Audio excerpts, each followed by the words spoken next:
Well, we're back with a whole pile of controversy. I'm Jeremy here, and with me is Dylan. Yep. So this episode was going to be talking about the time travel in Star Wars. Which do we want to just say what we think of it right now? I know Um, Dylan's answer. I have no I just know it's been a debate or something that's come up and in the canon. And all I know is like in Legends there was flow walking, but that's not really time traveling. So Yeah, that's the name of it. I couldn't remember what it was called for the life of me. Um, I don't care. I actually think it's kind of neat. It's something different they can go for. Will it be handled well? I don't know. well, there was almost time traveling in the Legends, but Troy Denning got because the story goes, is according to how Troy Denning says it, is that at the time he was writing Legacy of the Force Invincible, he was already the one that was known as killing Anakin Solo, and he was tasked with killing um, Jason Solo, and he didn't want to be the guy that killed off two Solos. So he's like, okay, guys, what if he uses flow walking, right? To go back in time right before he's died. So he's out of the picture, but he's technically not dead. That way I'm not the guy that killed two Solos. And they said, like, no, he has to die. Screw. So he got lumped with that. But there was almost. But yeah, flow walking is not time travel. There's talk of it in Tales, Well, that's Tails. That's but Infinity. that's continuity. Tales deals with it kind of. And there's a time paradox. It's a Mace Windu story. Um, it's bad. It's a bad story, so I don't remember it that well. But yeah, in the new canon should do their own thing. My big thing is if there's time travel, that would explain why the Marvel comics are so garbage and just forget to, mention that things happened in novels. Mm-hmm. We just go on a rant here about the Marvel comics again? You can, because haven't read them. Um, the main Star Wars title, I genuinely don't understand how it makes sales. It's truly horrendous. Well, I know why it makes sales. I buy it. I buy the fucking thing each month.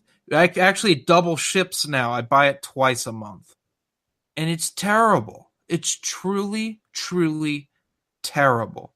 But what's worse is all these one-shots that are in the Marvel Star Wars. We had the C-3PO one where we learned how he got his red arm, which was a stupid story. But I can't believe I'm saying that's the best one-shot we've had in Star Wars in the new canon. DJ Most Wanted, it's the Benicio del Toro character. I still haven't finished reading the issue. It's been a month. It's truly trash. Don't worry, I've been reading. Well, we get to this more in what we're reading, but I've been reading Knight Errant for like the last 3 months. I know. It's so bad. It's not bad. It's just I have. It's not a bad. I'm entertained while I'm reading it. I'm not interested. Yeah, and then we get Battle of Crate, this one shot. That ties into Last Jedi, where Leia says, "I've never been to this planet," but in Leia, Princess of Alderaan, which happens a couple years prior, she had been to that planet. That's so stupid on so many levels. It's just lazy. Oh, Tevye says hi, by the way. Oh, hi, Tevye. I think he's the only person. No, we have two watching. I think one of them's. I'm actually going to be a responsible podcaster and watch the chat. Okay, that's cool. I forgot to put it up. Yeah. Anyway, so Marvel comics are bad. Marvel comics are terrible. Minus the Darth Vader storyline, which that's actually starting to get bad. So you've read both. What's better, the current Marvel Star Wars comics or like the 1970s, 1980s Marvel comics? The 1970s. Granted, there's a lot of crap in there. But since I'm not done with either, and I've read about as far in both, like I'm on par with one another. Actually, I'm a little behind in the main stuff. There was a lot more creativity in the 70s and 80s. it didn't, play it safe. And they were kid friendly, but most comics were kid friendly back then. It plays it so safe, and this is the problem with all of the new canon. And this is probably another podcast in and of itself, where we get some people who read the new canon to agree with me. But everything is played safe in the new canon, and it's really irritating. Yeah. But that's that. Sorry, there's a helicopter that's flying over my apartment for some reason. I can't hear it. Okay, good. Well, let's get into the controversies. Dylan will lead this. An old one. We're not going to talk about this brief because it's kind of old news, but our old friend, Darth Crybaby, I believe was the name we gave him. Oh, so yeah. I have a new name for him. Well, I'm going to call it the stabbing controversy. When we're pushing 2 years ago from this. God, I don't know if I was dating my girlfriend yet when this happened. When we got, mind you, I didn't make any of these jokes, believe it or not. This is one of those times where I was not involved. It was Dylan and Amelia. Yep. We're making stabbing jokes because of the stabbing meme that they're very obsessed with. And I just kind of sat back and laughed. But within a day or so, I get all these bullshit on Twitter saying that I threatened to stab the people at Tashi Station. Not just that, Dylan and I were going to murder them. Right. It was something it was so long ago. And I straight up was like, "Oh, can you give me a timestamp?" Because I knew we didn't say anything like that. I actually watched the entire podcast again, and we mentioned it as we just have this joke where everything has to be turned into a stabby. And that's all we say. We just make jokes mainly about each other. We didn't even mention him or anyone at Lucasfilm. We wanted to stab them. It was just a joke that was going back and forth. And but to this day, I'm blocked from all of their profiles. See, that's why I have a new nickname for him, because we usually call everyone on this show. We have a Darth nickname. We have Darth Grocer. We have Darth Harasser. Darth Harasser. Now he was Darth Crybaby, though you called him something else. I call him Darth Crybaby Bitch. If you wanted to spell it as a dash between baby and bitch. But I think that's a little too long. I think we need to call him Darth Lego because he blocks. Oh, shit. All right, that was my joke of the day. But anyway. Dylan, he'll be here all week. But anyway, he was back and at it with Matt's book, just giving it 1-star reviews and ticked off a whole lot of people's about We're talking about the third C Court book.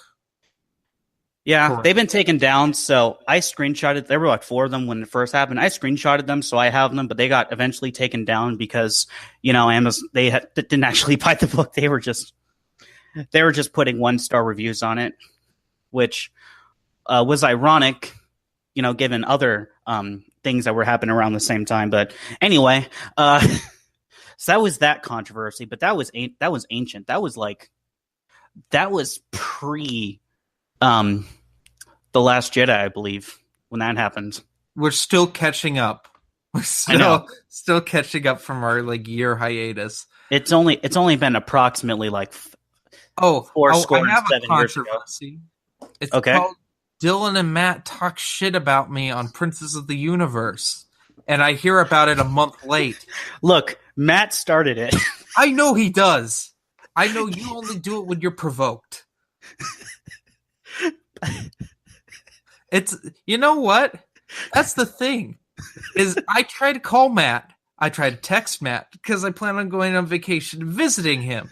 And you know what I get instead? I get a Princes of the Universe that opens up with Dylan and Matt just talking mad shit about me, and Brian just laughing at it. Well, that's all I'm saying is, if you would just drink more coffee, these jokes wouldn't be made. Oh, I do now, dude. I'm a caffeine fiend. I quit the booze. I don't need the caffeine. I got the fruit punch Rockstar IV into my veins, dude. But fuck you. And then this tag gets explicit on iTunes. Right. And then oh wait, you're already demonetized because you don't have the 1,000 subscribers thing. Do we want to talk about that? Sure. So fast. I think I mentioned this on Tuesday Treadmill Talks, which Tuesday Treadmill Talks hit 50, Dylan. I've done 50 of those fucking things. So 50. it's 1,000 subscribers and 4,000 minutes of watch time, I think it is. Yeah. Which the watch time, granted, my Red Harvest review just hit 3,000 views. So the watch time is close to where it needs to be for that. It's the fact that I have less than a third of the subscribers needed for that. Which, granted, my channel's been growing recently. Well, that's what Patreon's for. Because let's be honest, you make like what, 2-3 cents every other millennium through Facebook not Facebook, through YouTube. I might as well be making more. I make more money through Facebook than YouTube. Let's be honest. They have the Facebook Pay, you know. Facebook.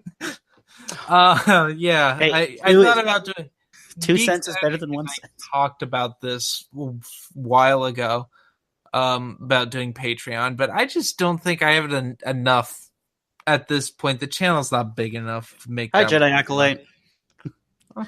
I'm reading chat, so if you want to say hi or have any thoughts. Hi. Yeah, let me pull up the chat. God. Also, another update. Recently, I found out that my router had some sort of issue where it was randomly cycling and like random turning off like on its own because of some bug in it.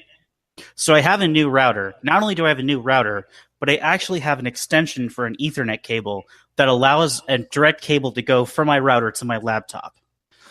So hopefully our sponsor, Comcast, actually gives us a nice, good stream.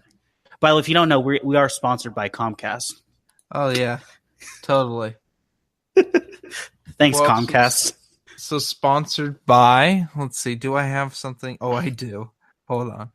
We're also sponsored by Jack Daniels. Like the like the thanks Obama meme? Can someone make us an image of that, but like with Comcast instead of? Yeah, someone make that for us. We need that. This is a thing that needs to happen. Anyway, seriously. So controversies. There was the one you brought up, which yeah. So it might as well have been an IGN article because of how badly written it was. Like, I thought that first IGN was pushing buttons and trying to get my blood pressure to go up like they usually do when they talk about Star Wars. But someone blamed... Can I say her name on here? Well, I mean, you can say her Twitter handle. They say her name, but... They say her name, but you can say her Twitter handle. If you are at all familiar with the greater community around the movement, you know exactly who this is, but... What is her Twitter handle? I don't remember. I think the one she has two, but one she doesn't. One they don't know about, so I'm not going to say that one. But it's the Rebel Librarian is the one they coined. Yeah. Well, they just blamed her for spoiler jihad, pretty much. Like, they brought that up again, which had nothing to do with our movement whatsoever. Right. They brought up that, and they brought up the it all started with the Twitter controversy that a bunch of people had with someone from Lucasfilm who made a picture, and in the picture there was a calendar where Luke was crossed out, and people were making all kinds of conspiracy theories about it. And she made some comments as well on Twitter. I think there was 5 tweets in total where she talked about it. There was a bit of back and forth between the two of them. And apparently it's all been handled privately. They both apologized, and she actually sent her a letter, the person at Lucasfilm that she was talking about. I saw that image.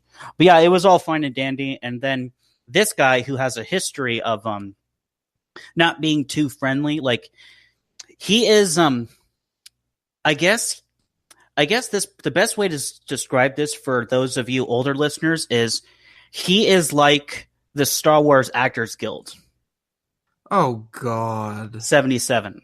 Like that is Swag 77. he is the swag 77 of 2016 through 18. But in all honesty, can we blame Swag 77? There was more that went on with that than I think most people know. But then again, that goes into speculation about a certain Right. Darth Grosser Mm-hmm. that we can neither here nor there talk about. But seriously, it was just like, really?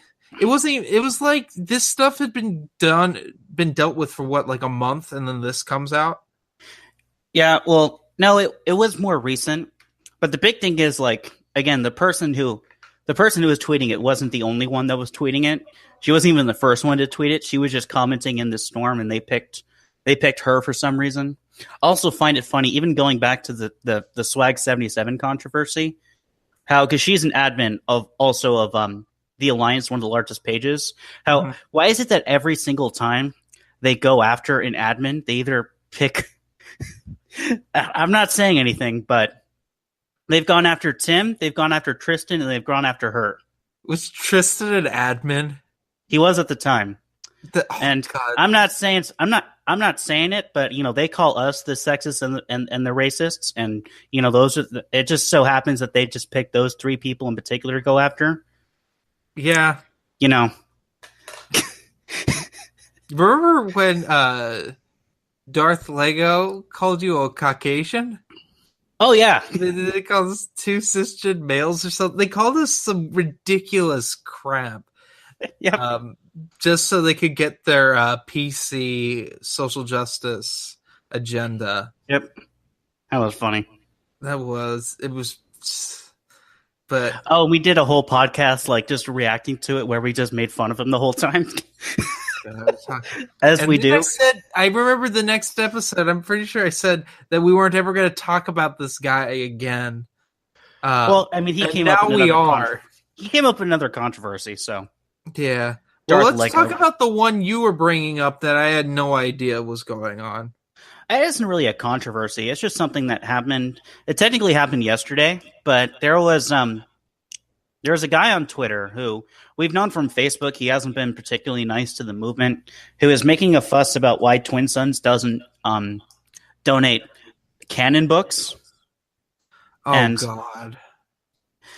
And like, I found it, and they were all like, other Twin Sons people were talking about it, and I saw it like the next day, and I'm just like, well, I mean, you know this from experience because you read them both, but we choose paperbacks because they're cheap, and Star Wars Legends paperbacks are $7.99, whereas canon ones are $9.99. Yeah, it's because of the different size, the physical size, and that's another thing. They're bigger, so when you're trying to roll into a hospital with 200 books, the size of the books matters. It adds up. Yeah, it adds up. Sense. I mean, I have. You can kind of see them over there. I have a stack of milk. You can't really see them. I have a stack of milk crates over there just to carry them all. Mm-hmm. I don't know if you can see it. Yeah. But I have a stack of milk crates because that's the best way to carry them. And honestly, because those Legends books are so smaller, I can fit more of them per milk crate. Then, and there's what, 12 or 13 canon novels out there right now. What would you say? Like, yeah. Let's see. I own all of them now. Well, how many? Okay, so there's 12 or 13, but how many of them are available in paperback? A little over half. A little over half. So we're talking 6 or 7.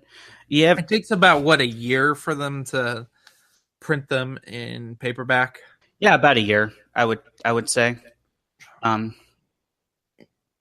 y'all be reading comics? Yes, we are, Nightwing. But anyway, it's another thing that we found out with our last two was that because we do this all through Amazon because it's the easiest way to get that number of books. But when we would set a book number to ship 30 of one book, we would have a shipping date of like a month. But if we dropped it down to like 5 to 7 in that range, it would be like 2 days because we use Amazon Prime, so we don't have to pay for shipping.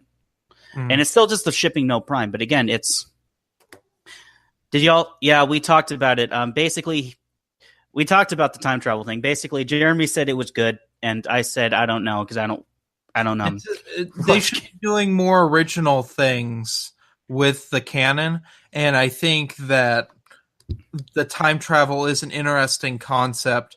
Will they screw it up? That remains to be seen.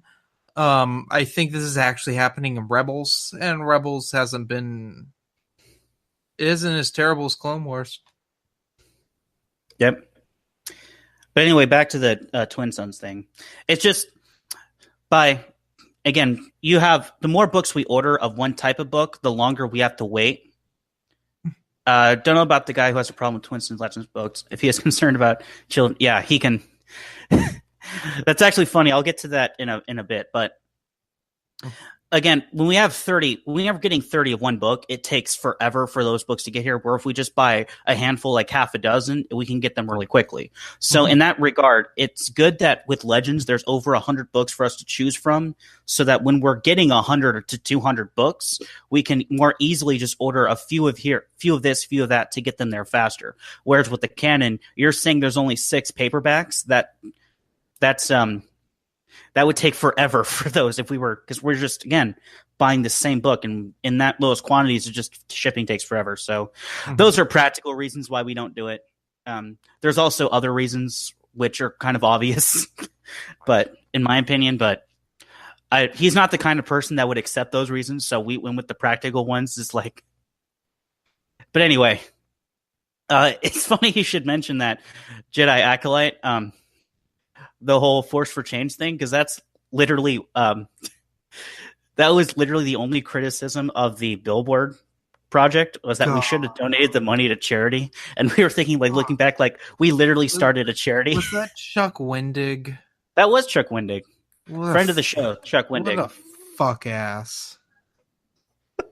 See, I'm trying to be nice and polite to people, and he's I'm sorry, I can't help but bring him up in every review I make now, because that's what people want. You know what? I bet you people. To be fair, you actually had to suffer through the Aftermath trilogy, where I didn't. I felt bad for Mark Thompson. You had to do those audiobooks. What the fuck? God, I try to be nice to people, but Chuck Wendig's kind of been a pain in the ass to us. It didn't help that Matt made those videos, or that video, I should say. Which one? He's made a lot of videos. Well, let's talk about the dinner date. Oh my gosh! God! So I was going, because I'm very behind on Matt's Expanded Universe, because I've been doing a lot of homework instead of watching his videos. I've been a responsible student. Oh no! But I discovered that Matt had a liked playlist, and it only had 12 videos. Now, mind you, I have a liked playlist. It's got like 2,000 videos. It's just whatever I like, and I like pretty much everything that I watch on YouTube, because I don't particularly go out to watch things I don't like. So I was watching this video, and it was this, I don't know, I think it was, Matt told us about this like years ago. Right. This was like an ad or something, like a local ad he did. So not to Kanye you, but Nightwing just said Chuck Wendig's books are the only terrible canon books in my opinion. The others are either great or just okay. Do you agree with that? No, I just read Heir to the Jedi, and Heir to the Jedi is actually a little bit worse in certain ways than Aftermath. Okay. Most of the books are just okay. I will agree with that from what I've read. Mind you, the only 2 adult novels I haven't read are A New Dawn and Dark Disciples, which a lot of people like A New Dawn, so I'm looking forward to that. Dark Disciples is sort of a hit or miss. Let's see. I'm looking, sorry. The Rogue One novelization was pretty good. Catalyst was pretty good. Tarkin I enjoyed. Thrawn was really good, but that's Timothy Zahn, so we kind of all expected that to be good. That's about it. So anyway, back to the Matt thing. So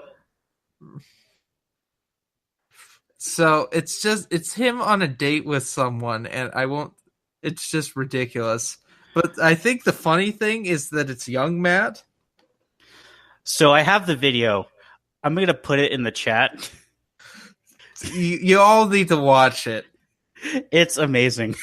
Matt's going to be pissed, but he deserves it for the amount of shit talking he's done on Princess. I am so sorry, Matt, but that's the video. What? No, I can't set it web addresses in the chat. No.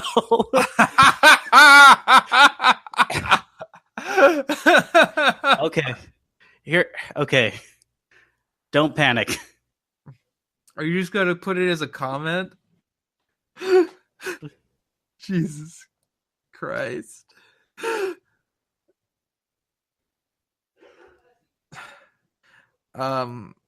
So since I can't put in the link, this is the title to the video. Search for that on YouTube. Just trust me on this. It's a good one. It's a really good one. It's up there with his lip sync videos. Okay, his lip sync videos are no joke. Like, they're beautiful. They're beautiful. Just what you should do, everyone. All of you should, if you're watching this, are probably subscribed to Matt Wilkins. Just go into his videos and then click oldest to newest and just watch a good chunk of them. His first 2 videos went viral. He has his first couple videos have hundreds of thousands of views on them. Oh my God. It's so ridiculous. And those are from literally like it says 2006, 2007, I think. Well before any of this happened. Yeah, I love Matt's videos. They're just gems. There's diamonds in the rough. And we should just retitle this "Watch Matt's Videos." Watch Matt's videos. It's literally do another podcast, like a whole separate podcast where we review Matt's not Star Wars related videos or board game related. It's so weird. He had the board games stuff for a while, but it was before the Star Wars buyout. It was board games and random stuff, and the random stuff is oh my God.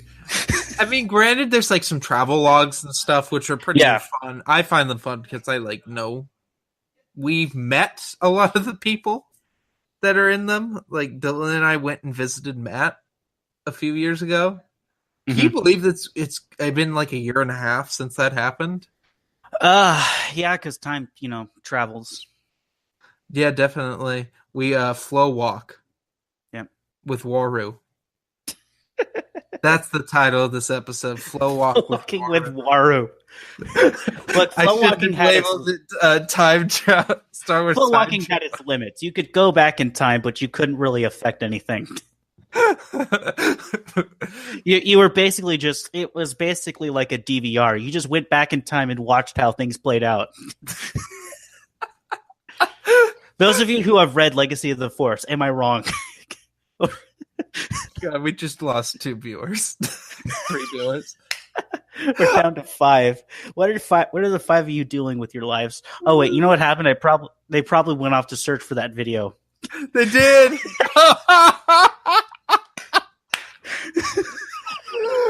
Oh my God! Yeah, we're down to 3. Okay, let's get back into I don't know. Is there any controversy stuff we want to talk about? None that I can think of other than that. No, I don't have anything. I kind of avoid it now. Well, that's why I haven't done a can rant in so long. That and the can rant we did with Matt was just the best can rant you could possibly do. And when he came out of the shower, and you just walked into the bathroom. God, that was beautiful. Just 10 out of 10. Anyway, oh, wait, we got one of the viewers back. So how was the video, that one viewer who clicked off to watch it? Dylan, I think we need to go into what we're reading. How's Knight Errant? Freaking Jaina and Jag at the steakhouse in Legacy of the Force. Yeah. Knight Errant. Oh my gosh. Let me tell you about Knight Errant. Literally, it's so amazing. It's amazing how I can read a book and be so thoroughly entertained, but not give two shits about what's going on. Okay, Nightwing. I do get distracted by Matt's soul patch too. It's luxurious. I have It's one like too. It's just kind of blonde. it's like I very- want to know what happens. I just have no motivation for reading what happens. I've been on the same book for 3 months, almost as bad as when Bill had 3 pages left of Kenobi's Blade to read for like 2 years. Remember that?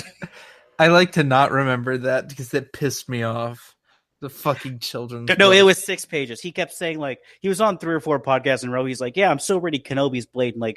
And after like 2, it's like, where are you? It's like, oh yeah, I've had the last 6 pages. Like, how have you not read the last 6 pages of Kenobi's fucking Blade? children's book.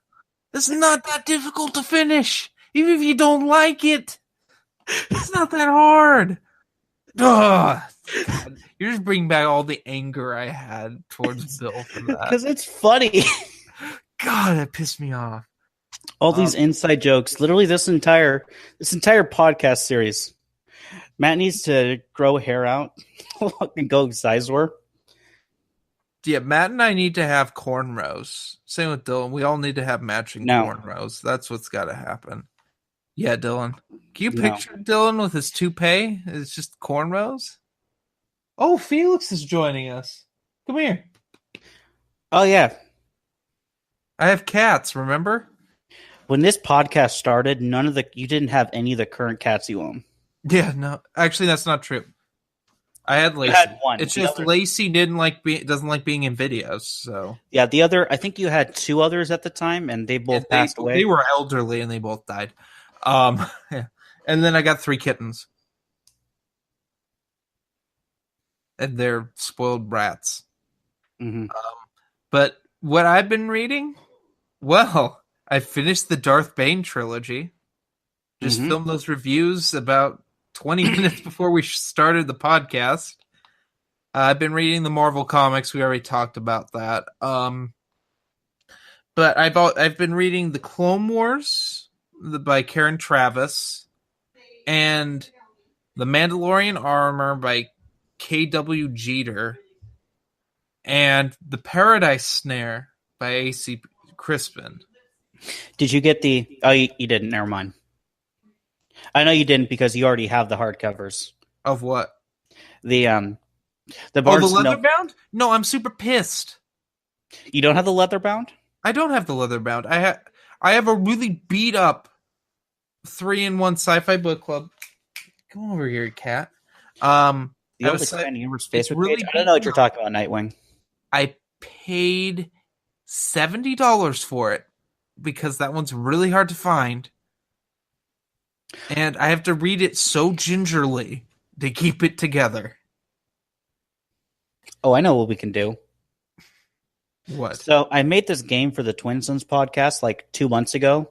But oh yeah, you do another podcast. I forgot besides one with Matt that you talk shit about me on. I'm not on that podcast a lot. He just I'm on there less. I'm on there less than you. He just every now and then. Oh, I'm not on that podcast ever. I've been on like 3 or 4 of them. I think we get more viewers when we just start fighting with one another. I think we just get more viewers. But anyway, fun game I made. The EU Price is Right. So actually, I think you'd be a good contestant for this. Oh, God. So, because there's like no one watching this, I'll probably use this again for the Twin Sons because none of you are... oh, where is it? Where did I put this thing? Oh, no. Hold on. Let me find my... Yep, here it is. Okay.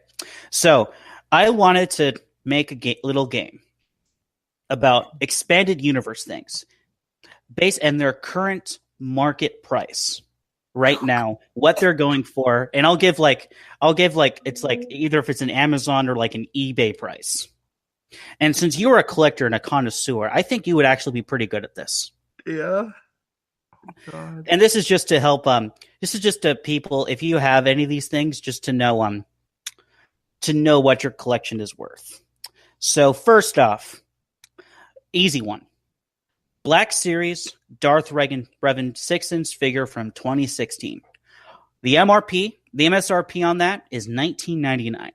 Jeremy, if you wanted to get a Black Series Darth Revan 6-inch figure on the secondary market, what would you be spending? About 40 if you want it in box. You are way off. $80. Well, that's what it was when I bought mine. $80 on eBay right now. Shit. I actually got a deal. Though that was before that price was before when that one place announced that they had a whole bunch in stock. So it may have gone down because they got flooded. The market got flooded a while ago, but still, at one point it was $80. Okay, next one. Lego set 8087, the TIE Defender from 2010. 304 pieces, includes one Stormtrooper and one TIE Fighter pilot. The MSRP on that is $49.99. I don't have a fucking clue. And I'm it's not in Lego. box. It's what? It's in box. That's probably 100 something. You're pretty close. $115 on eBay. Okay. Next one. This should be your jam. Star Wars Omnibuy Tales of the Jedi Volume 1 from 2007. MSRP unbelievably $24.99. God, those I haven't looked at those in ages, but it averaged when I was looking and collecting the Dark Horse stuff, averaged around $80 to $110. It has gone up in price. On Abe Books, their current listing is $142.09. Yeah, because Tales of the Jedi still hasn't been reprinted in the Epic collections. Now, how much for Volume 2? Probably around the same.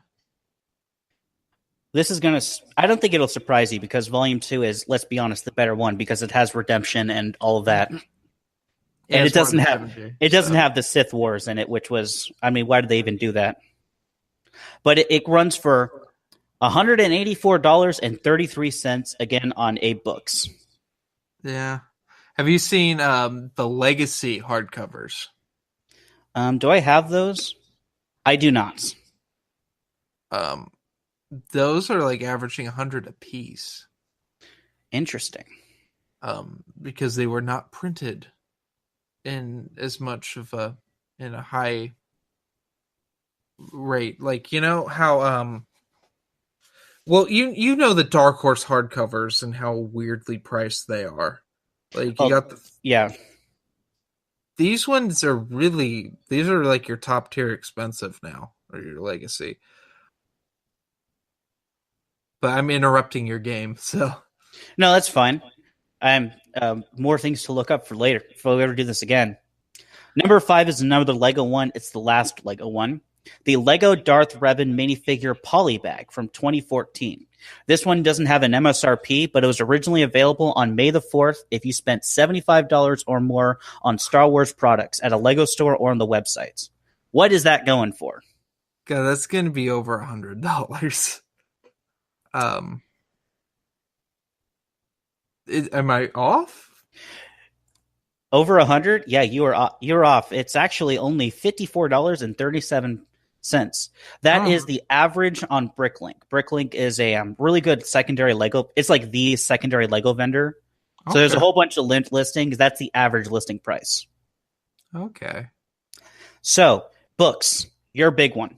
Okay. Splinter of the Mind's Eye hardcover, first edition from 1978. What is that going for these days? Well, what quality are we looking at? Let me check the link.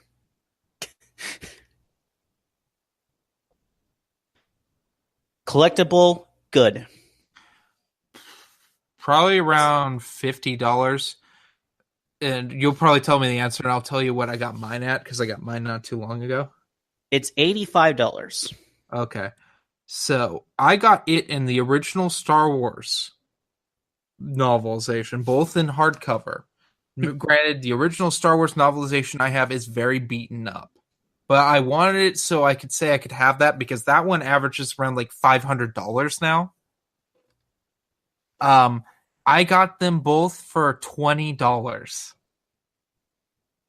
Wow. I bid sniped. It was a good deal. You know what? Because Jedi Acolyte mentioned it and I have it on my list, it's not next to my list, but it's down there. I'll go ahead and do this. What is the Crimson Empire Saga hardcover going for? Fuck, I just saw this one. 50 to 80. You're actually right on the money. It's $79.98 on Amazon. Okay, yeah. All right. Star Wars Legacy Collection BD57 Kakruk action figure with BGJ38 droid in box from 2009. So the 3.75 basically Kakruk action figure. Oh yeah, the 2 packs. Yeah. What is that going for? Was that going for probably like 40? 229.99. Those things are fucking terrible action figures. They're awful. But it's literally the only time Kakruk has ever been made an action figure. Really? Yeah. I thought he had one. Yeah. No, that was it. That's sad. That's like the only time we had a Cade Skywalker action figure too. Yeah, it's terrible. Yeah, Hasbro needs to get on this. The only ones that were good, were the Marvel Star Wars ones. Hi, Papa Wedge. I think I have Star Wars 81 through there, which came with a Boba Fett and a droid, and those were pretty cool. Jedi Acolyte, this is from I think about 2 weeks ago when I made this list. So that's why you were asking about things that were expensive in our chat. Yep. All right, so next one. Star Wars Shadows of the Empire N64 cartridge. I mean, I bought mine at my work for like 50 cents. Are we talking in box or just the cartridge? Hold on, let me see. Let me click the link. It's an eBay link. It looks like just the cartridge. I don't know, like 20. Very good condition. Yep, exactly. $20 plus $2.66 shipping. Yeah, no, they're not in box. The Shadows of the Empire, they were so plentiful. It's not very hard to find them. Granted, I don't know if my cart works because I don't have an N64, but I shot the only way Shadows of the Empire and Turok 2 Seeds of Evil, and I picked them up. Nightwing, that's a good question for Matt, because if anyone knows which random things have short stories, there's probably a short story that's attached to a milk carton that you can only get in like this one grocery store in Ireland that sold them for like 2 hours, and Matt probably has it. Yeah, I mean, Tales of the Pod Racers comes to mind. And that's a good point, Jedi Acolyte. If you want more figures, there's currently and I actually think it's the end of the week. But Hasbro all week was doing a thing on Instagram where they were asking like people what they wanted. So check Hasbro's Instagram for more on that. All right. I think I had a couple more. Excuse me. Crimson Empire Saga, already did that one. Okay. Young Jedi Knights complete series in paperback. So like a lot of collection of all 14 books in paperback. Okay, you're not talking about the hardcovers. Not the hardcover. I couldn't find a complete set of the hardcovers. Because I bought the only complete set I've ever seen on eBay of the hardcovers. Yeah, the closest I found one that had the first two story arcs. Those 2 books hardcovers. Okay, probably around $110. Bid off $64.11. Okay, they've $5 shipping. shipping. Because remember, Kevin J. Anderson didn't even have a complete set. Well, he did. Someone gave him first editions of complete set, first editions in mint condition, and he and his wife signed them. And he was trying to get. That's what it was. Sorry, I forgot. Dark Snowy, that's really good if you got him for a cheap price. All right, next and final one. Well, let me just say, I got my hardcover set for around $40, and that was best offer. They were going for 75 for all three, and we just agreed on All around right. 40. This is the last one. So this is from 1999, and that is Brian Borg's very own copy of The Queen's Gambit. What is Brian Borg's copy of The Queen's Gambit worth? Over $200. Nope, it's not for sale. That was going to be a joke because Brian was going to play, and I'm like, "How much is your copy worth?" Like a real talk. I thought he got 2 copies. No, he just has the one. Like, we're all banned from his house because he's worried we're going to take his copy of Queen's Gambit. That book gets $350. By the way, Matt, since you're on here, and I'm taking Brian's copy of this one. Answer my calls. Matt, get on Skype after this. Man, get on Skype. We need to talk. Anyway, so going back to the video, I'll put the link. I'll put the title because I can put links. But go ahead and watch this video when you have the chance. Trust me, it's 100% worth it. Also, I have a few things you should add to your game. Okay. Number 1, the Lando Calrissian hardcovers. Those, not the Han Solo, Brian Daly books necessarily, but the Lando books. The Lando books? Yes, the Lando hardcovers. Not the trilogy. Not the trilogy, because the third book never got released in hardcover. Also, Shadow Games. That one's fascinating. Stealth and Gambit, the Clone Wars novels. In hardcover, I'm guessing? In hardcover. Wild Space and No Prisoners, which are also Clone Wars novels in hardcover. So when I was looking this up, apparently the wait, you guys do a podcast? Yeah, I know, right? Apparently from the 2015, there's an alternate cover of the Star Wars Darth Vader issue 1 where it's basically him like force choking Jackson. That's apparently worth $5,000, and that's because that was a rare one. That's because there were only like 12 of them made, and the only way to get them was you had to pre-order 3,000 copies. Yes, they were comic shop exclusives. Yeah, pretty much. So that's only the second. The original Star Wars issues 1, 2, 3, and 4, if you have the first editions, are each worth around $3,000 each. What is it? Which Empire? One of the Empire Strikes Back issues is worth a lot of money. It's the first appearance of Boba Fett and Yoda. And the most expensive novel is a first edition of the original Star Wars A New Hope novelization. That's debatable, in my opinion, because Shadow Games is super hard to find. Well, that's most expensive, not hardest to find. Shadow Games runs an average of $150. Oh, the prices I was seeing was like in the 2,000 range for the Okay, yeah, you're talking like really high end. Yeah, quality. that's the highest. That's like mint condition, right off the printing press, still warm. The ink hasn't dried yet.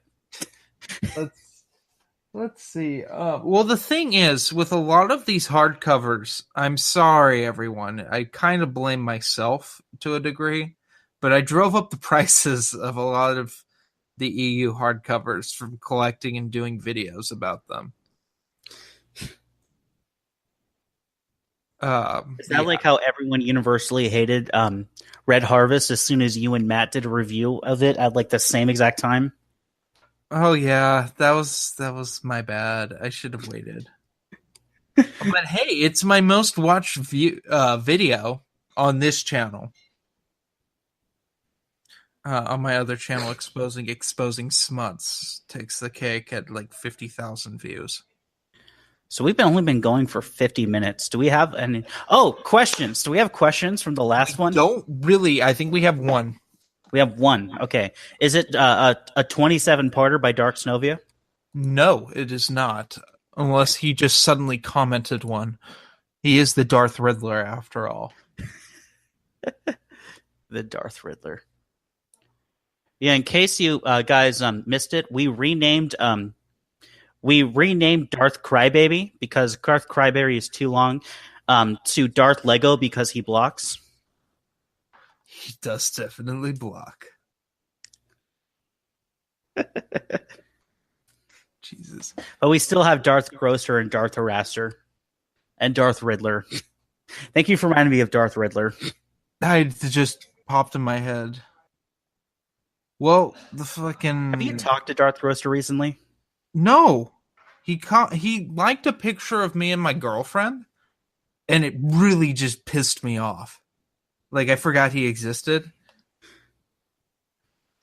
Like, it's super, like, what the fuck? I mean, granted, like, it makes sense that people I don't like pictures of my animals and stuff, because my animals are pretty cute. But when it's pictures of me and you like them, it's just like, what are you fucking doing? Get out of here. Now he's going to be all butthurt again. I don't know. It's not loading, so I'm just going to say we don't have questions. We don't have questions. No, we have questions. Let me find these questions. Well, fucking you're the one with the good internet now, not me. A shout out to Comcast for sponsoring this podcast as always. Great service, great customer service. All 2 hours of good customer service you get. To answer your question, Matt, Dylan would hook up with Waru. That's what's gonna happen, dude. It was 21 the return, right? We will flow walk with Waru. We will flow walk with Waru. Why does this thing only have 3 likes? Go to Star Wars Legends 21 the return and like it, every single one of you. Anyway, since you guys did a podcast suddenly, I have time for only one question. This is from Dark Snovia. This is from 8 minutes ago. This is literally from 8 minutes ago. Dark Snovia. I knew it! I fucking knew it! I knew you'd do this to us. But first, I want to answer Matt's question before we spend another hour on Dark Snovia's question. Matt's question is, what character from the EU would you like to see get their own book? In my opinion, I think Darth Zana should get her own book, just as a pseudo-sequel to Dynasty of Evil. Okay, so Dark Snovia asked, almost done with Legacy of the Force, and I have one issue with the problem with Karen Travis shoehorning the Mandos. This is more towards Dylan because I've read it and you haven't. Do you think the story, the Mandos being shoehorned in the story was necessary or not? Yes and no. So there's one part where it really showed how unnecessary and shoehorned in they were, and that was at the end of Legacy of the Force Revelations. I think that was the second to last one. Yeah, Revelation. And basically, if you're not familiar with the book, if you're not familiar with the series, I'm sorry, spoilers, but it's a kind of a big plot point. Jason kills off an extremely big character that's important to everyone, but an exception, Ben and Luke. And Ben, this is like halfway through the series. So Ben spends around 2 to 3 books uncovering what happened. To this, I'll just say it, to Mara Jade, because she died. If you haven't read the book, it's been out for like over 10 years now. I don't know what you're doing with your life. Anyway. And there's at the end of Revelations, he finally has all the evidence, and he like holocoms to Jaina, and like he gets Han and Leia in there, he gets Luke and pretty much everyone in the family, and he makes his presentation that yes, in fact, it was 100% with a doubt Jason that did it. Jason is too far gone, and we have to stop him no matter what. And it's a very sobering moment. It's like it's the last straw moment where everyone realized that the only way that we're going to stop him is to kill him. And that would have been the perfect ending to the second to last book and go into Legacy of the Force, Invincible, fresh as the plot is we got to kill Jason any way possible. It would have been the perfect sending and end off. But no, because right after that, we get 30 minutes of some Mandalorian bullshit and what they're dealing with. And I mean, it was okay because Jaina was in it, but it's just like, that was the ending. You can still put that, but put that before the Ben stuff and then leave off with the Ben stuff, it would have been so much better. Now, even despite that, I don't think the Mandalorians were shoehorned in. And this is kind of getting into some theories that I have personally of, at least when I read the book, of why in Legacy of the Force Invincible they decided it had to be Jaina to stop Jason. And the reason being is you see Jason throughout the series fight. He fights a lot of people. He fights Ben once. He fights Luke a few times, and he fights. Of course, he fights Mara and he wins, but he only really wins against Mara by cheating, by using her. By basically what he does is right before she delivers the killing blow, he uses a Force illusion to make himself look like Ben, so she hesitates just long enough to hit her with the poison dart. He beats Saba, but only because some YVH droids basically flanked her. He also fights Kyle Katarn, and although he takes out the two apprentices that are accompanying Kyle Katarn actually disarms him and has him on the blade of a lightsaber before a speeder knocks him over and basically throws it into Caius' favor. And each time he fights Luke, because he fights him a few times, there's always some other thing that's distracting Luke. Either he's trying to keep Ben from falling to the dark side, or there's something that happens. And either way, it always ends up with a draw, with one of them basically leaving. And the reason that they kind of explicitly said in the Mandalorian storyline, at least with Jaina, and I think everyone else, is no one else can take on Jason because he is a tank of a powerhouse. He is, you can't hurt him. You can't make him give up. He is just going to keep coming. Pain is not an object. You can't wound him. You can't emotionally wound him. You can't physically wound him. The only way to stop him is to kill him. And every other person in the Jedi Order had some sort of mental block that would keep them from going that one extra step, that one step of actually finishing the job, not beating him down until he gives up, because he's not going to do that, not wounding him so badly that he's going to stop fighting because he'll just keep fighting no matter what. No one had that thing. And when you look at the Mandalorian training, what the Mandalorians actually taught Jaina wasn't any fighting. What they taught her was how to get into a mindset where you otherize the person you're fighting. They are not even a person. They are just a thing that exists that you need to make not alive anymore. And you are going to stop at nothing to make that happen. And that's really what the training was. The training was to get Jaina to think like that, to get into that combat stance of, I'm not stopping till you're dead. I don't care who you are. And in that final fight between the two of them, you actually see twice where Jason just stops fighting and does something that any other Jedi would have stopped fighting at that moment. The first, when he's pleading that he's trying to save Tenelka, and Jaina basically says, "So die already." And the last moment where he just stops fighting to give out a Force warning. He literally drops his lightsaber and just stops fighting. He's wide open, essentially unarmed. Any other Jedi would have stopped in their tracks right there and tried to knock him out or something. But no, because Jaina had that training to, I'm just going to make you not be alive anymore, she followed through and got the job done. And that's why the Mandalorian storyline, at least in my opinion, was warranted.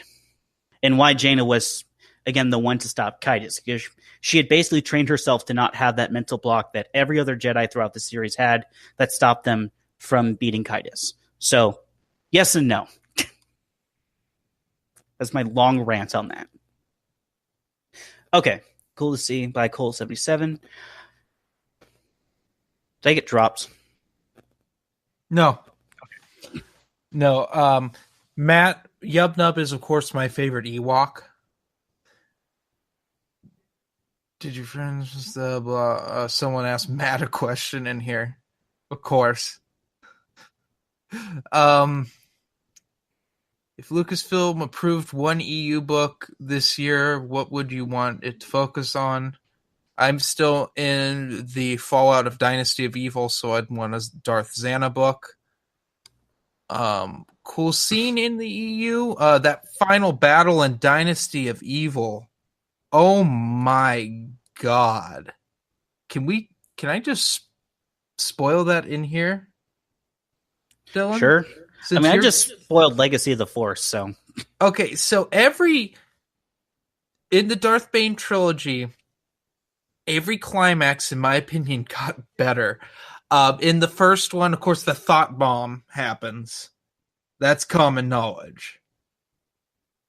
Um, then in Rule of Two, Bane and Xana take on is it like four Jedi Masters and a Padawan,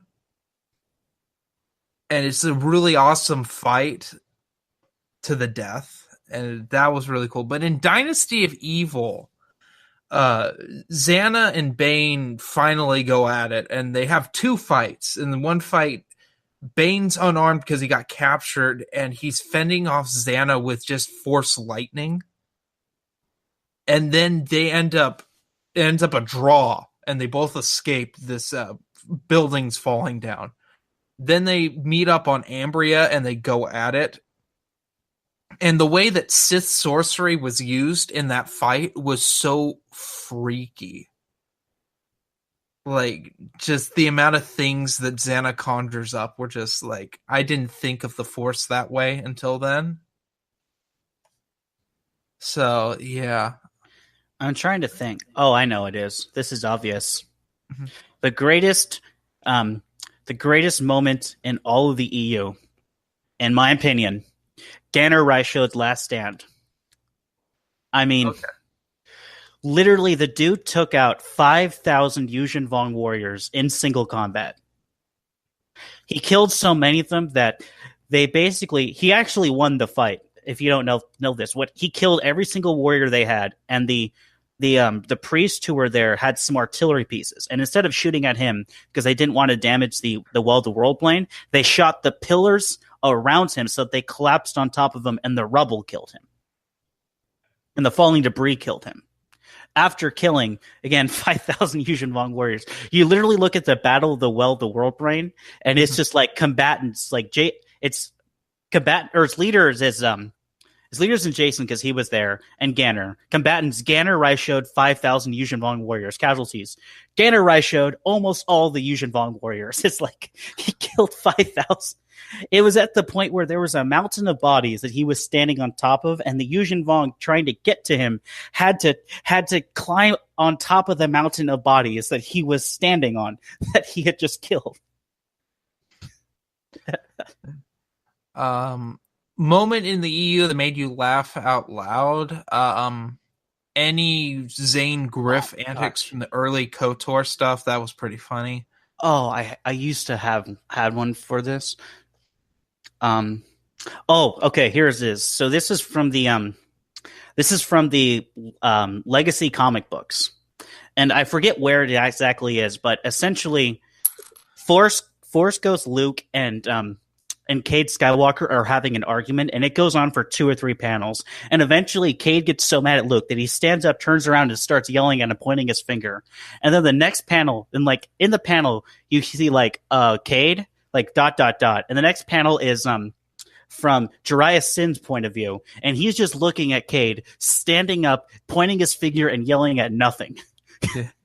And it's just like, Oh, I'm not God, crazy. I forgot that happened. Cade just goes, "I'm not crazy." That was so funny to me. Moment that made you cry: Chewbacca's death in Um, Vector Prime. Ton Probably Fannon's death. most of New Jedi Order. I didn't cry for any of the New Jedi Order deaths because I knew they were all coming. But Ton Fannon's death, because oh my gosh, for a character that was only in a book and a half, that was sad. Let's see. Moment that made you mad. Oh, I have the perfect one. It happens in Republic Commando 000 when Ettain's like, I'm pregnant. That was irritating. There's a lot of 000 that was. I honestly thought you were going to say when I read the first line of Aftermath. That EU. Okay. There's not new canon.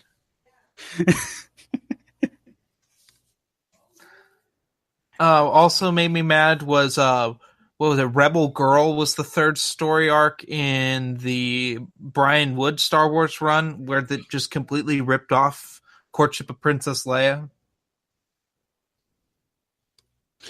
I don't think there was a moment that made me Meh. Well, I can't think of one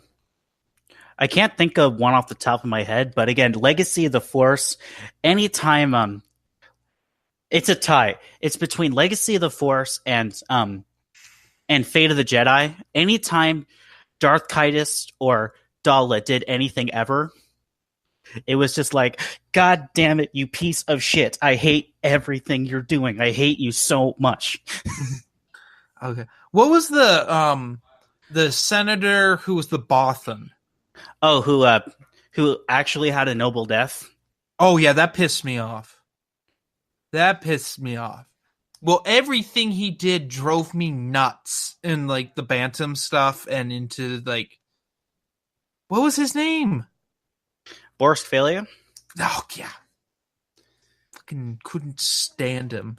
There's a scene, if you ever get to Mercy Kill, which is like the second to last book, but there's a scene where Piggy is talking to, I forget who it is. I think it's Mary and Antilles, youngest Wedge's younger daughter, or someone else from that generation.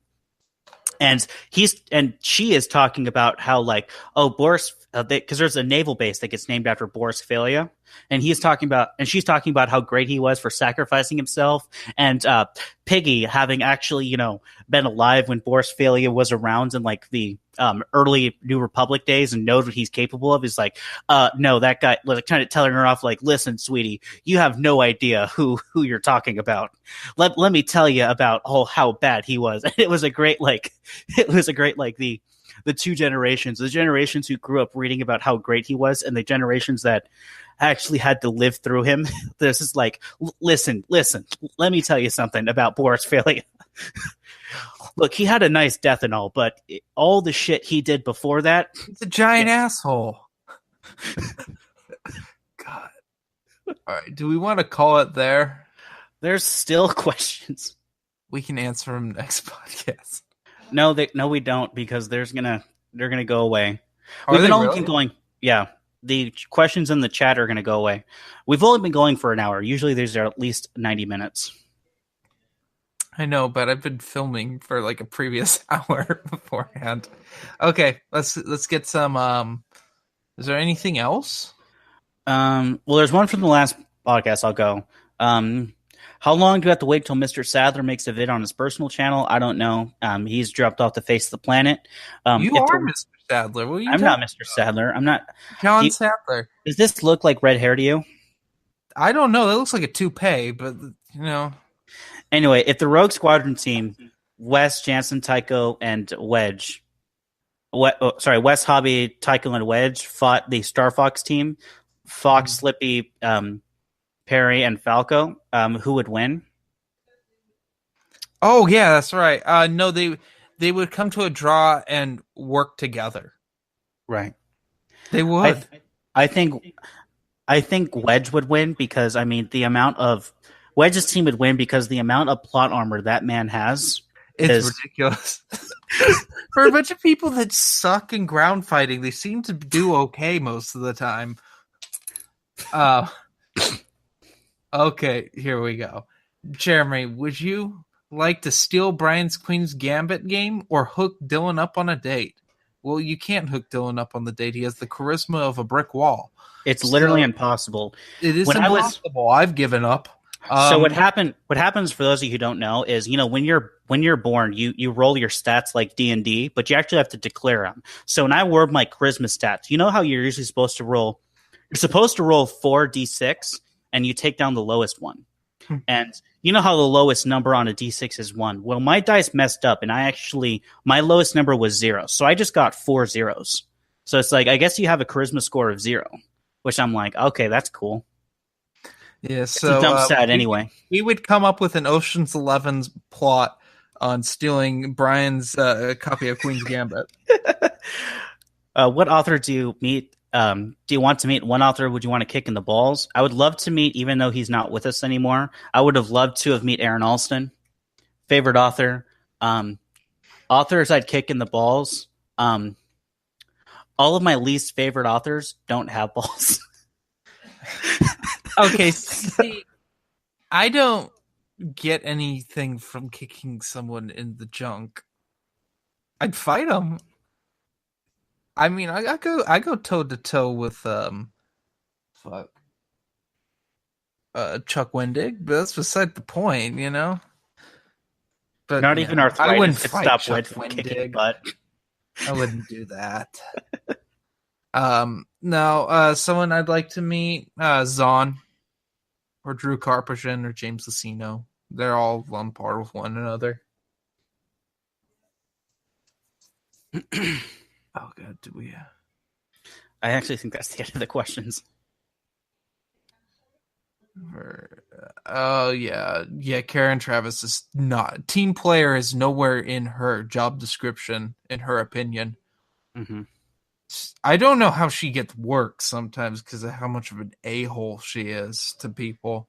Well, she doesn't get work with Lucasfilm anymore. Well, no, but she still does a lot of what does she do? Like the Gears of War stuff. Yeah, Halo? I will say, Dark Novia, that in the second author slot for the nine book series, Christy Golden did a much better job in that 2 slot than Karen Travis did. Which, I mean, you're writing in between Aaron Alston and Troy Denning. That's like trying to hit back cleanup for like 2 Hall of Famers. You know, how are you gonna top that? But she actually did, in my opinion, a better job in Fate of the Jedi with her books than Karen Travis did overall. I just think that the way they wrote the story, Karen Travis's use of the Mandalorians eventually did pay off in that they essentially taught Jaina how to beat Kaitis, but not the way you think, not the way you'd think they would. But well, I think that when you write Star Wars and you're writing something for the main plot line, the post-Jedi plot line, you should have a respect for like a certain group of characters. And I think that from what I've read of the Karen Travis stuff from Legacy of the Force, she didn't really like Jedi.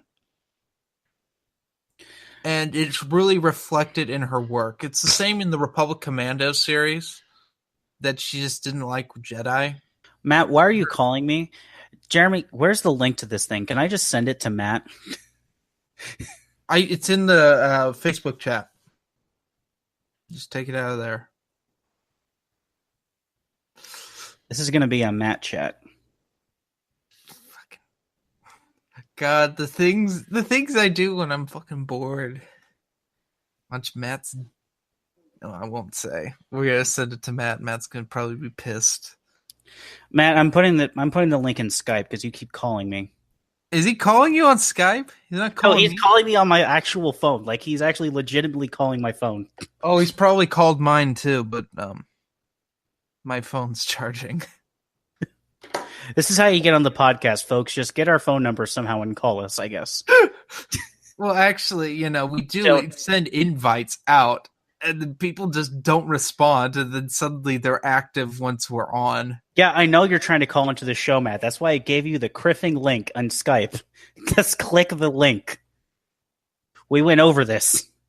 It's probably going to be a whole 2 hours where Matt, like the typical grandfather he is, can't figure out how technology works. My God, if you want to see some classic Matt moments, try to explain to him how to use something with technology. Oh my gosh, it's like literally like, okay, grandma, okay, I need you to click start. Okay, start.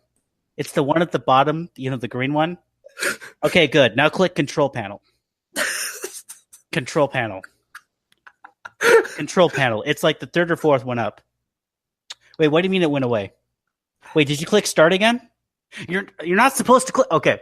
No, click start a third time. No. It's okay to click it a third time. Click it now. Click control panel. It's more like you need to hit the talk button and then dial the phone number.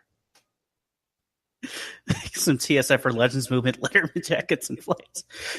When you want to hang up the phone, you hit the off button. No. I just realized there's probably some Mac users that didn't get anything of what I just said. Yeah, that's probably all.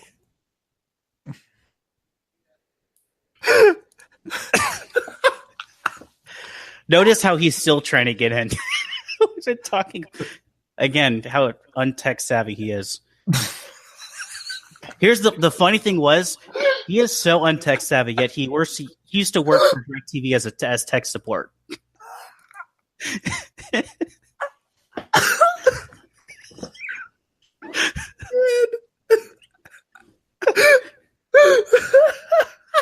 It's so the jokes literally write themselves. Your grandfather has this. Yeah, you like my landline? Who uses landlines anymore? My parents do. Exactly. I just have one down here in case no one answers the phone. Yeah. Matt is actually from the Mesozoic era. My God. I guess Matt's not joining us. Is that all we have for tonight? I don't know. We ran out of questions. Yeah. This was fun. Yeah. It's actually great that we have a chat now that we can talk to you guys instead of just riffing about nothing.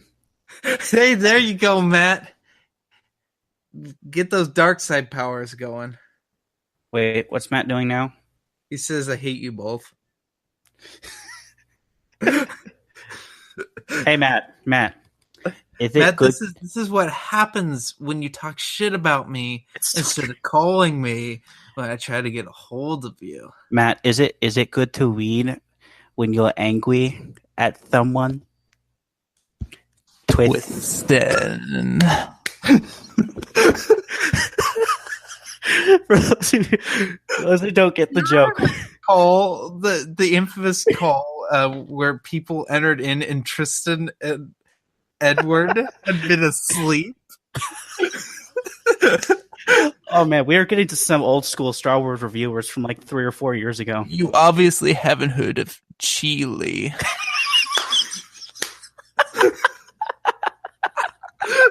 That's where I get my flag for being a bully.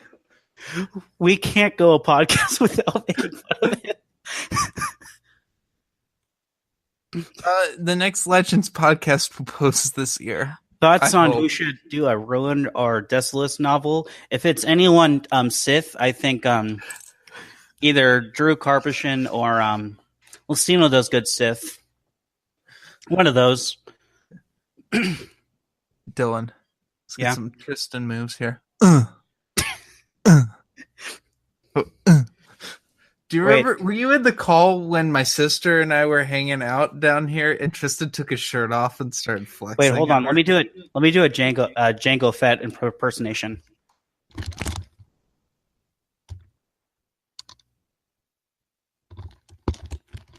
Get it? Because he just disappears on live streams. Remember the Crossroads the Omniverse one where he gave up 5 minutes into it? God, the hours. The 2 hour of that podcast. Oh no. God, I'm trying to. So if you don't get any of the jokes, go to Jango Fett, D Jango Fett's channel. He has some old Star Wars reviewers. It's from our Facebook group that we're all in, Star Wars Reviewers Google Hangouts. I think there's 8 or 9 of them. These are all jokes from like back when we used to do them. That was, oh my gosh, that was like 2 or 3 years ago. Remember Minox Nest 19 and 19 and a half? We don't talk about Minox Nest 19 and 19 and a half. He said that he hid the camera for Malaysia Airlines in his ass. That's something that was said when Malaysia Airlines was a serious problem. Oh my gosh. Yeah, that's how I felt too. What does that even mean? Oh, yeah. If you're watching Minox Nest, don't watch 19 and 19 and a half. They are not. We weren't even on there. I was on there. I edited it. Oh, that's right. You were on there. It was you. There. It was you, Tristan. Tim was the real John Sadler on there. Yeah, you were on there. That's right. No, I wasn't. The other John Sadler. On there. You were acting kind of different, though. No, I'm not a ginger. I miss Minox Nest, especially that guy's Joker impression. Oh, Oh shoot, Daniel. Daniel, yeah. Daniel. Yeah, he's amazing. I never The way called he him that. the way he goes. Welcome to the Minox Nest podcast. Joker here with I can't do it, but I'm gonna fucking take a shit on you if you ever do that again. I'm embarrassed for you. it was my best impression. And then he That goes, was terrible. Ewok, and Master goes, yap, yap. That was awful too, Dylan. Stop. I can do one impression and one impression only, and it's not going to work because there's cameras on me. God, I just remember. I also remember from 19 it was Tim's like you put the dicks on the Legos, right? That was another one. Remember the Mickey Mouse interview? Oh God, yeah. Where we lost it. Like I lost it for like 6 months. I lost this whole episode of Minox that's just vanished on my hard drive. No, it's out there, isn't it? I thought it was out there. Oh yeah, I released it, but it took months to find it. No, I more meant like how midway through the interview we all lost it and we couldn't keep it together. You were muted the whole time because you couldn't stop laughing, and it was just Matt and I going back and forth until finally we couldn't take it either. It just cuts out, and we go like, "Oh, something happened. I don't know what happened." What do you guys think about the Thrawn duology? It's the only other Bantam books that are unabridged. Mm-hmm. I think I listened. Kind of tie everything together. So the audiobook for Vision of the Future is 24 hours long, and I want to say I finished it in 36 hours. I listened to the whole thing pretty much nonstop, got about halfway through, went to bed, and listened to the rest of it in one sitting. I did a whole bunch of yard work and listened to Death Troopers, but that's only 8 hours, and only 8-hour audiobook. Captain Gonzo and the Love Commander. Yep, Jedi Acolyte knows what's up. Yeah, boy. Matt Wilkins, it's not how it works. You need to click the link. All right. I'm calling it here. We're going to go on Skype and laugh at Matt. Fine. All right. Sorry. Those of you who have Skype, join us. Is there a way that we can get in contact with us to join the Skype? And, well, here. What I'm going to do right now is I'm going to put a comment. Oh, no. When this stream ends, I'm going to comment my Skype name, and you can just add me. And then message, and we'll add you to the call. It'll be great. Yeah, so. Anyway. It'll be Blackjack. Oh, son of a bitch. Never mind. Get the fuck out of here. Get out. You're both a-holes. Oh, I don't want to talk shit on Princes of the Universe about me. Don't you start this. I guess this podcast is fucking over. Not over. Hi, bye, folks. Bye. Bye. Welcome to coming to another Legends podcast. I appreciate it. Thank you. We've had fun. It's been fun. Hey, join us next year when we do another one of these. We'll wake up Jeremy before bedtime at 8. I'm sorry. We wake up Jeremy? And we're going to do it live at Dylan's girlfriend's apartment. I'm sorry, John Sadler, whatever his name is today. Yeah. What's he going by on your podcast today, Jeremy? Oh my God. I've called them both. Don't worry. I am not John Sadler for the last time. The real John Sadler is Ginger, and he disappeared. Still, we all know that's a toupee. Was that fucking Pib? Oh man, that's like the nail in the coffin of just betrayal.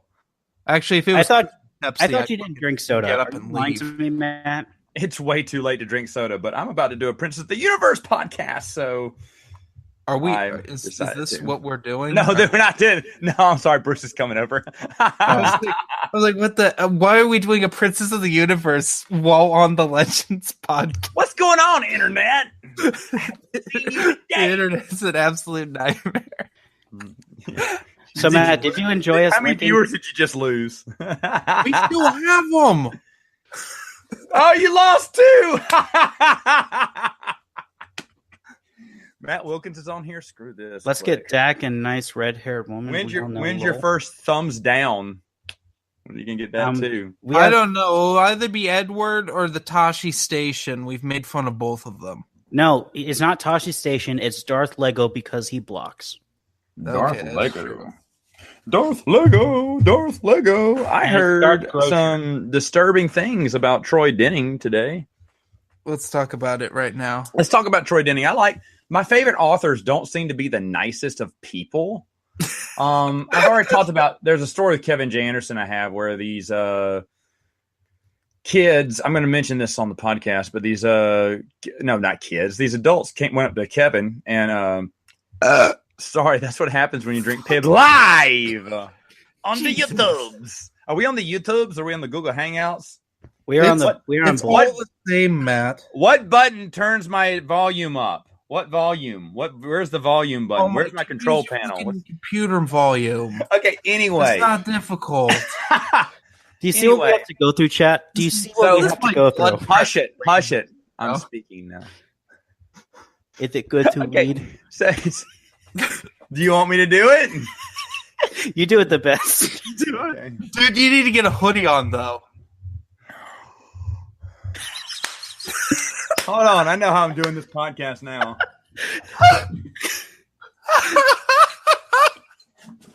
Welcome to the tangent section of the podcast. Yeah. Still waiting for Matt to meet up. Sometimes for a I nice love to weed. Wow. It makes me angry. Tiger angry. Oh! I fucking quit. That was it, wasn't it? I can't do this anymore. I can't. This podcast went off the walls.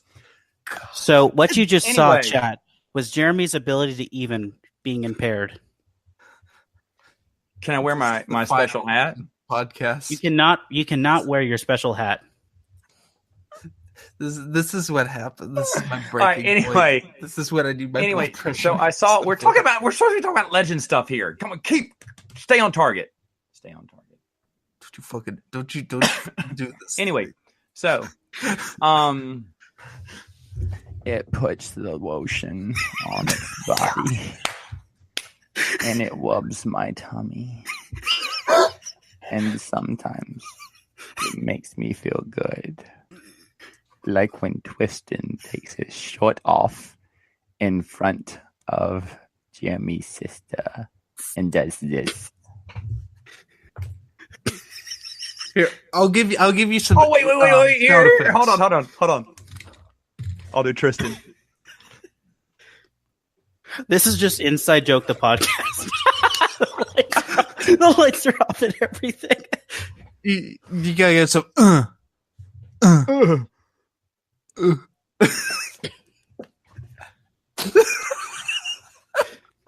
Welcome to Legends. Why don't you send me that? Welcome to the Legends Podcast 22, where we make fun of our friends. I turn the lights on. This is creepy and depressing.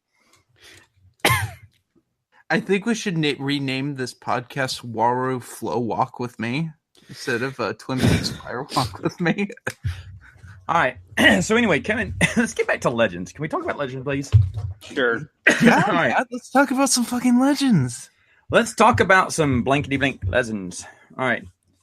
Still waiting for Matt to meet up with Brian for a nice conversation. Brian, which Brian? Jedi Acolyte? BTS or the god of the EU himself? I know a few Brians. Nightwing, I don't know. I don't know what is going on. What's going on is Matt is having caffeine after dark. That's a dangerous thing. This is literally what happens every single time when we get Matt on one of these. Here's the thing. I don't even drink alcohol. That's how dangerous I could be, you know? It's like, okay. Making me drink. Uh-oh. He's going to get... Jeremy's going to get drunk again. Oh, that Brian? Unfortunately, I won't be talking to that Brian, I guess. Brian from